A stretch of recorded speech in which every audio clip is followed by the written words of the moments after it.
አምላክን የተሸከመ ማህፀን ያላት ሰው ናት። ዝም ብሎ ሰው አይደለችም እኮ ዝም ብሎ ሰው እግዚአብሔርን የማዘል እድል የተሰጣት ሰው ናት። እግዚአብሔርን በከንፈሮቿ የመሳም እድል የተሰጣት እግዚአብሔርን በጡት የማሳደግ እድል የተሰጣት ሰው ናት። ግን ሰው ናት። ሰው ያሳደገችው ለመሴሰየ ሁሉ ቁንጫጭትን የሚመግበው ጌታ ጡት እየለመናት ያሳደገችው ናት። እቺ ሰው ብቻ አይደለችም እመቤታችን፣ መላእክትን የምትበልጥ ሰው ናት። እና እመቤታችን ስትመጣ ዝም ብላ አትመጣም፣ ሰላም ይዛ ትመጣለች። እስኪ በሉ ምን ይዛ ትመጣለች? ስለዚህ ለዚህ እኮ ነው ካህናቱ እዚህ ውስጥ ሲጸልዩ ንአቤ የሚባል ጸሎት አለ። እስኪ ይበሉ።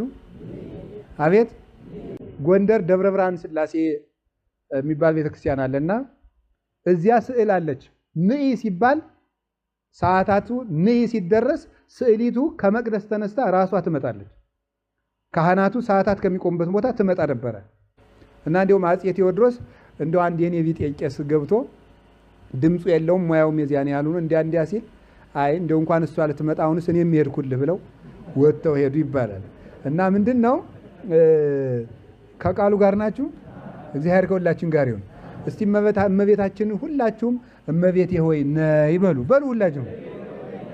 ስትመጣ ምን ይዛ ትመጣለች? ደስታ ይዛ ትመጣለች። ዮሐንስን ደስ አለው እሷ ስትመጣ። እንደውም እመቤታችን ምን ነው በመጣችልን ደሞም ትመጣለች። አይዟችሁ ሰው አትንቅም እመቤታችን። ተራራው ደጋውን ሄደች የሚለው እንደውም ሊቃውንቱ እንደ ደጋ የገዘፈ ኃጢአት ያለበት ሰውም ቢሆን የሚያምናት ከሆነ ትመጣለታለች።